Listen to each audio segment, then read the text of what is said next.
আসসালামু আলাইকুম রহমতুল্লাহি ওবরকাতুহু। সম্মানিত দর্শক, ইতিহাসের একটা চমৎকার সময় পার করছে জামায়াত ইসলামী বাংলাদেশ। গত ১০ মাসে এই দলটি রাষ্ট্র ক্ষমতায়, নিজেদের পুনর্বাসনে কিংবা রাজনীতি করার ক্ষেত্রে যে সুযোগ তারা পেয়েছে এবং তাদের জন্য আগামী রাজনীতিতে যে সম্ভাবনা তৈরি হয়েছে, এটি জামাত সৃষ্টি হওয়ার পর, অর্থাৎ সেই যে ব্রিটিশ ভারতে জামাত তৈরি হয়েছিল তখন থেকে আজ অবধি ভারতের জামাত, পাকিস্তানের জামাত কিংবা বাংলাদেশের জামাত, কোনো জামাতের জীবনে এমন বসন্ত আসেনি যে বসন্ত এই সময়তে আসছে। এখন জামাতের লোকদের সুসময় এতটা তুঙ্গে যে তারা এখন মুক্তিযুদ্ধ নিয়ে মুক্তিযোদ্ধাদের সাজেশন দিচ্ছে। তারা এখন রাজাকার, আলবদর, আশামস এইগুলোর ইতিহাস কেমন হবে, এগুলোর চরিত্র কেমন হবে, এই বিষয়ে তারা জাতিকে জ্ঞান দিচ্ছে।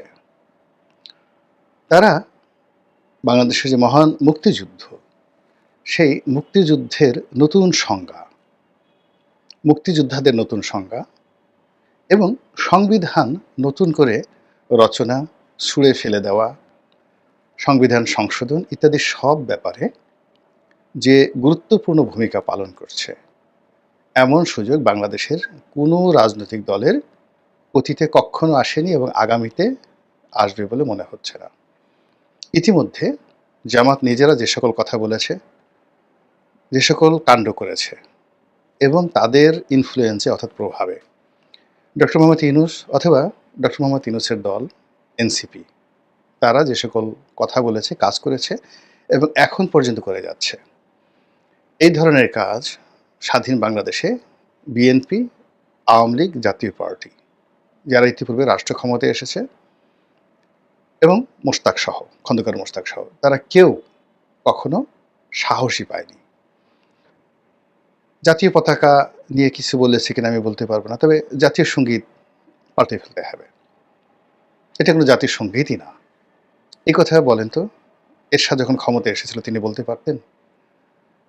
জিয়াউর রহমান বলতে পারতেন? বিএনপি বলতে পারে এখনো, কিংবা আওয়ামী লীগ? কিন্তু জামাত, তারা যারা সঙ্গী সাথী রয়েছেন তারা সেই কথা বলে দ্বিধা আসছে, মানে একটা জনমত তৈরি করার চেষ্টা করছে।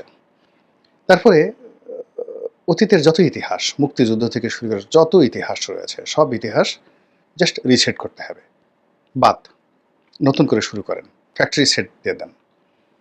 এবং ফ্যাক্টরি সেট যদি দিয়ে দেন তাহলে আমাদের এই ফ্যাক্টরি সেট আপের কথা তারা বলছে 1947 থেকে, দেশ ভাগের পর থেকে যে ইতিহাস, সেই ইতিহাস সামনে আনেন। তাহলে সেই ইতিহাস হলে জাতির পিতা কী হবে? কায়েদ আজম মোহাম্মদ আলী জিন্নাহ। 47 সনে দেশ বিভাগের তার যে ভূমিকা সেখানে আসবে। তারপর কাজী আব্দুল ওয়াদুদ, আবুল হাসিম, তাদের নাম আসবে, শের বাংলা ফজলুল হকের নাম আসবে, আরও কত কি। তারপরে মুক্তিযুদ্ধের যে ইতিহাস, সেই ইতিহাস যদি আপনি একটা বিচ্ছিন্নবাদী আন্দোলন হিসাবে আপনি অভিহিত করেন, ভারতের প্ররোচনায় এটি চাপিয়ে দেওয়া যুদ্ধ, যে যুদ্ধে আমরা পাকিস্তান থেকে আলাদা হয়ে গেছি আর ভারত আমাদের সব কিছু নিয়ে গেছে, এই যে ন্যারেটিভগুলো যেভাবে আলোচনা হচ্ছে এই সময়টিতে, এবং কোথাও নয়, ঢাকা বিশ্ববিদ্যালয়ের চত্বরে এবং বিশ্ববিদ্যালয়ের চত্বর থেকে শুরু করে সব জায়গাতে যেভাবে জামাতের লোকজন প্রভুত্ব করছে, রাজত্ব করছে, এটি এই বাংলায় কখনো হয়নি। সবসময় ঢাকা বিশ্ববিদ্যালয়ে ইস্টাবলিশমেন্ট বিরোধী হয়েছে। বিএনপির সময় ছাত্রলীগ ভালো করেছে, আওয়ামী লীগের সময় ছাত্রদল ভালো করেছে, এরশাদের সময় ছাত্রদল, ছাত্রলীগ ওখানে শক্তিশালী ছিল। এই প্রথম রাষ্ট্র ক্ষমতায় জামাত আর ঢাকা বিশ্ববিদ্যালয় জামাতের কর্তৃত্বে সব কিছু হচ্ছে। তো এটা শুধুমাত্র শেখ হাসিনার জামানাতে শেষের দিকে সম্ভব ছিল। অর্থাৎ তিনি পুরো ক্ষমতাটা কেমনভাবে কবজা করে নিয়েছিলেন যে ঢাকা বিশ্ববিদ্যালয়ের ভাইস চ্যান্সেলর, জগন্নাথের ভাইস চ্যান্সেলর, তারপরে সেনাবাহিনীর প্রধান, পুলিশ বাহিনীর প্রধান, এরপরে ছাত্রলীগের প্রধান, যুবলীগের প্রধান, সবাই একসাথে যেভাবে জয় বাংলা বলতে পারতেন একই মঞ্চে উঠে, কারো লজ্জা ছিল না, শরম ছিল না, সবাই এক মঞ্চে উঠে জয় বাংলা, জয় শেখ হাসিনা, জয় বঙ্গবন্ধু, বাংলাদেশ দীর্ঘজীবী হোক। ঠিক এখন দেখবেন হাতে গোনা ২-১ জন, তাও পারবেন কিনা বলতে পারি না। তারা সবাই ইনকিলাব জিন্দাবাদ, বাংলাদেশ জিন্দাবাদ, নারায়ে তাকবীর, আল্লাহু আকবার। তো এই সমস্ত বিষয় এক টেবিলে বসে খেতে, খেতে, গান গাইতে, গাইতে, আলোচনা করতে, করতে বলতে তাদের কোনো অসুবিধা হবে না। গত ১০ মাসে এই যে একটা রসায়ন, সেই রসায়নের ফলে কোনটা জামাত আর কোনটা সরকার, কোনটা জামাতের আমির বা আমিরে জামাত আর কোনটা ডক্টর মোহাম্মদ ইউনূস, কোনটা আসিফ নজরুল আর কোনটা সেই জামাতের যে নায়েবে আমির আব্দুল্লাহ মোহাম্মদ তাহের কিংবা গোলাম পারওয়ার, এগুলো আলাদা করা যাচ্ছে না। কোনটা এনসিপি আর কোনটা জামাত, কোনটা নাহিদ, কোনটা ডক্টর মাসুদ, এসব কোনো কিছু আলাদা করা যাচ্ছে না। সব কিছুতেই আমরা জামাতকে দেখতে পাচ্ছি। জামাতের কথায় বৈঠক হয়, জামাতের কথায় বৈঠক ক্যান্সেল হয়, জামাতের কথায় বিএনপির ভাগ্য নির্ধারিত হয়, জামাতের কথায় বিএনপি সরকার থেকে দূরে চলে যায়। এইরকম যখন গত ১০ মাস ধরে সবকিছু চলছে, তখন বিএনপির সারা শরীরে বেদনা, মনে বেদনা, কষ্ট, সবকিছু মানে গিজগিজ, গিজগিজ করছে। বিএনপি বলতে গেলে নিজের হাত নিজে কামড়াচ্ছে, নিজের শরীর, নিজের চুলকি একদম রক্তাক্ত করে ফেলছে। এও কি সম্ভব? যে জামাতকে আমরা মনে করতাম আমাদের দাবেদার, আমরা তাদেরকে বাঁচিয়ে রেখেছি, আমরা তাদেরকে রাজনীতি করার অধিকার দিয়েছি। দিল্লি যেভাবে শেখ হাসিনাকে খোঁটা দিয়ে কথা বলে, বিএনপির একেবারে রাস্তার একজন লোক জামাতের আমিরকে খোঁটা দিয়ে কথা বলতে ওইরকম স্বাচ্ছন্দ্য বোধ করে। তো সেই জামাত যদি এখন বিএনপির রাজনৈতিক ভবিষ্যৎ নিয়ন্ত্রণ করে, বিএনপি ইলেকশনে আসবে কি আসবে না, ক্ষমতায় যাবে কি যাবে না, কোন পদটা বিএনপি পাবে, কোনটা বিএনপিকে দিলে এই মুহূর্তে সরকারের জন্য ভালো হবে, এই বিষয়গুলো যখন জামাতের তরফ থেকে সাজেশনগুলো আসে এবং ওইভাবে পরিচালিত হয়, ইলেকশন কমিশন, দুর্নীতি দমন কমিশন, তারপরে শেষে যাকে বলা হয় পুলিশ হেডকোয়ার্টার থেকে শুরু করে সচিবালয়, ক্ষমতার সকল জায়গাগুলোতে বিএনপির যে একশো আধিপত্য থাকার দরকার ছিল বা তারা যেটা আশা করেছিল, সেটা তারা মনে করছে যে কোন ফাঁকে এগুলোতে জামাতি কর্তৃত্ব প্রতিষ্ঠিত হয়ে গেছে, তা বিএনপি যখন টের পেল তখন হাই হোসেন, হাই হোসেন, ইয়া ইনকলাবু, ইয়া ইনকলাবু, এগুলো বলা ছাড়া তাদের কোনো উপায় ছিল না। ঠিক সেই সময়টিতে বিএনপি যখন বুক চাপড়াচ্ছে, তখন ডক্টর মোহাম্মদ ইউনূস এবং তারেক রহমান সাহেবের মধ্যে একটা অলৌকিক বৈঠক হয়ে গেল। সবাই বলছে যে এটাও জামাতের প্রভাবে হয়েছে, জামাতের পলিসিতে হয়েছে, জামাতের বুদ্ধিতে হয়েছে এবং এই কাজটি করে রাজনীতির অঙ্গনে একটা ঢেউ তোলা, একটা ওয়েভ তৈরি করা, ডক্টর মোহাম্মদ ইউনূসকে কিছুদিনের জন্য একটা ব্রিদিং স্পেস দেওয়া এবং সমাজে একটা কৃত্রিম অভিমান তৈরি করা রাজনীতির অঙ্গনে, সবই জামাতের বুদ্ধিতে হয়েছে বলা বলি করছে।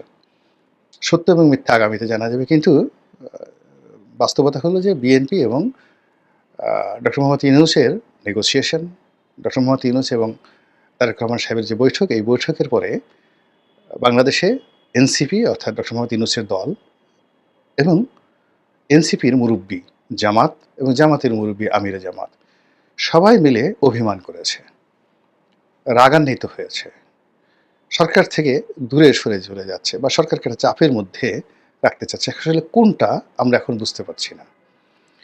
বাস্তবতা আমরা দেখলাম যে এনসিপি এবং জামাত নজিরবিহীনভাবে ডক্টর মোহাম্মদ ইউনূসের সঙ্গে ডক্টর মোহাম্মদ ইউনূসের সঙ্গে তারেক রহমান সাহেবের যে বৈঠক, সেই বৈঠকের বিরোধিতা করছে। সেখানে যৌথ যে বিবৃতি দেওয়া হয়েছে সেটাকে প্রকাশ্যে নিন্দা জানাচ্ছে। তারা বলছে যে বৈঠক হতে পারে, লন্ডনের সাথে তারেক রহমান সাহেবের বৈঠক হতে পারে, কিন্তু তাই বলে একসাথে একেবারে পাশাপাশি বসে বিবৃতি দিতে হবে, যৌথ বিবৃতি দিতে হবে, এটা তারা মেনে নিতে পারছে না। তো এটা কি তাদের মনের কথা, অন্তরের কথা, ভাবের কথা, নাকি সাজানো নাটক? এটি সময় হলে দেখা যাবে। কিন্তু আল্টিমেটলি সমস্যা হয়ে গেছে। সেই সমস্যাটা হলো তারা যে প্রতিক্রিয়া দেখিয়েছে, এই প্রতিক্রিয়ার ফলে ঐক্যমত্য কমিশন থেকে শুরু করে যে বিভিন্ন জায়গাতে রাজনৈতিক দলগুলো একত্রে বসতো, সেই একত্রে বসার পরিবেশটা নষ্ট হয়ে গেছে। বিদেশ থেকে আসার পর ডক্টর মোহাম্মদ ইউনূস যে বৈঠক ডেকেছেন, ঐক্যমত্য কমিশনের যে বৈঠক, সেই বৈঠকে জামাত প্রথম দিনে যায়নি। দ্বিতীয় দিনে জামাত যখন গিয়েছে, তখন সেখানে রীতিমতো অপ্রীতিকর ঘটনা ঘটেছে। এবং সেই অপ্রীতিকর ঘটনার প্রেক্ষিতে যেটা আমরা শুনলাম যে, বিশেষ করে বাম ঘরানার রাজনৈতিক দল এবং জামাতের মধ্যে সেখানে বচসা হয়েছে। অন্যান্য ছোট, ছোট রাজনৈতিক দলগুলোর মধ্যে যাকে বলা হয় রীতিমতো উত্তপ্ত বাক্য বিনিময় হয়েছে। জামাতকে কেন এত প্রিভিলেজ দেওয়া হচ্ছে, এগুলো বিষয়াদি নিয়ে। অন্যদিকে জামাতের বি টিম এবং সি টিম হিসেবে যে সকল আ ছোট, ছোট রাজনৈতিক দল বিএনপির সঙ্গে মিশেছিল, জাস্ট অনেকটা মোসাদের এজেন্ট হিসেবে এখন ইরানের সাথে যারা মিশে আছে, অনেকটা রয়ের এজেন্ট হিসেবে যারা বিএনপির মধ্যে মিশে আছে। তো এরকম জামাতের কিছু এজেন্ট আছে যারা বিএনপির মধ্যে মিশে আছে। একেবারে সরাসরি যারা বিএনপির নেতা, আবার অনেকে ছোট, ছোট রাজনৈতিক দলের নেতা, কিন্তু তারা বিএনপির সঙ্গে বন্ধুত্ব করছে। কিন্তু মূলত তারা ছিল জামাতের এজেন্ট। মানে ছিলে, না মানে এখনো আছে। এখানে অনেকে দেখি যে একটা কথা ব্যবহার করা আদতে। আদতে শব্দটা ব্যবহার করে। এটাকে অনেকে মনে করে আসলে, মানে অরিজিনালি। আদতে শব্দটা আসলে অরিজিনালি নয়। আদতে হলো পাস্ট টেন্স, মানে আদিকালে, আগে ছিল। এটাকে বলা হয় আদতে। কিন্তু আমি দেখলাম যে ইভেন কলকাতাতেও যারা ব্যবহার করে, এই আদতে শব্দটি আমাদের যারা ইউটিউব করে, কনটেন্ট করে, তারা নিজেদেরকে একটু যাকে বলা হয় বাংলা ভাষায় পণ্ডিত কিংবা নিজেদের যে শব্দমালা রয়েছে সেটাকে আরো একটু অলংকার সজ্জিত করার জন্য তারা আদতে শব্দটি ব্যবহার করে। এমনকি অনেক পত্রপত্রে। কিন্তু ডিকশনারিটা খুলে কেউ দেখে না যে আদতে শব্দটার অর্থ কী? আদতে মানে আদিকালে, আগের দিনে। তো এখানে যদি বলা হয় আদতে জামাতের এজেন্ট, মানে একসময় জামাতের এজেন্ট ছিল, এখন নেই, এরকম। কিন্তু সেটা না। অরিজিনালি মানে আসলেই তারা জামাতের এজেন্ট।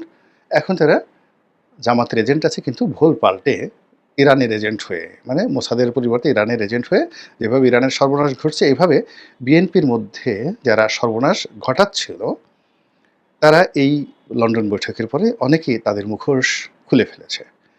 এবং তারা মুখোশ খুলে কেউ সরাসরি ডক্টর মোহাম্মদ ইউনূসের দিকে চলে গেছে, কেউ এনসিপিকে শক্তিশালী করার চেষ্টা করছে, কেউ আবার তাদের পুরনো যে জায়গা আদিকাল সে জামাতের ফিরে আসার চেষ্টা করছে। তো এই যে একটি অবস্থা, সেই অবস্থার প্রেক্ষিতে আমরা যেটা শুনেছি যে জামাতের আমির বা আমিরে জামাত তিনি অভিমান করেছেন, রাগ করেছেন এবং তাকে সান্ত্বনা দেওয়ার জন্য সরকারের সর্বোচ্চ স্তর থেকে ফোন করা হয়েছে। তিনি সেই ফোনে কি বলেছেন, কতটা আশ্বস্ত হয়েছেন এবং সরকারের প্রতি জামাতের যে সহযোগিতার মনোভাব, সহযোগিতার যে হাত, সেটি কি আগের মতো প্রসারিত থাকবে না সংকুচিত থাকবে, এটা সময় আসলেই দেখা যাবে। মহান আল্লাহ আমাদের সবাইকে হেদায়েত দান করুন এবং হেফাজত করুন। আসসালামু আলাইকুম ওয়া রাহমাতুল্লাহি ওয়া বারাকাতুহু।